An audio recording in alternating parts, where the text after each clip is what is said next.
ఎల్లందుకుంట మండలం సిరిసేడు గ్రామ పంచాయతీ కార్యదర్శి శ్రీనివాస్ శ్రీలక్ష్మి మహిళా సమైక్య సంఘం పీఓలు కాసమల్ల గౌరీ రజిత మానస ఆధ్వర్యంలో ఇందిరమ్మ చీరలు పంపిణీ చేశారు.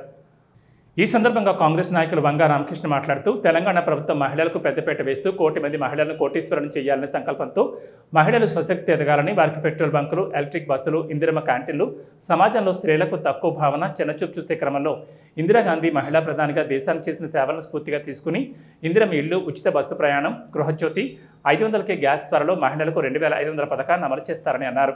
ఈ కార్యక్రమంలో గ్రామశాఖ అధ్యక్షులు భోగం సాయిరాం, మాజీ వార్డు సభ్యులు రేణుకుంట్ల రాజు, మురహర్ రాజు, గొట్టె శేఖర్, పరకాల విజయ్, మురహరి నరేందర్ మరియు గ్రామ మహిళా సంఘాల అధ్యక్షులు తదితరులు పాల్గొన్నారు.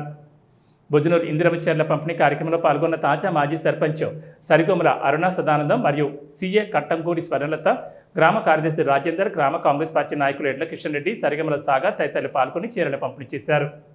సిరిసేడు గ్రామంలో తెలంగాణ ప్రభుత్వం ప్రతిష్టాత్మకంగా చేపట్టినటువంటి ఇందిరమ్మ చీరల పంపిణీ కార్యక్రమాన్ని మహిళా సంఘాల ఆధ్వర్యంలో చీరల పంపిణీ కార్యక్రమాన్ని చేపట్టడం జరిగింది. తెలంగాణలో రేవంత్ రెడ్డి ప్రభుత్వం ఏర్పడిన వెంటనే మహిళలకు కోటీశ్వరులను చేయాలనే ఉద్దేశంతో ఉచిత ఎలక్ట్రిక్ బస్సులను కానీ, ఇందిరమ్మ క్యాంటీన్లు కానీ, ఇందిరాగాంధీ గారు ఏ విధంగా అయితే ఆనాటి కాలంలో మహిళలకు చిన్న చూపు ఉండేది, ఆ రోజుల్లోనే ప్రధానమంత్రిగా సేవలు అందించింది.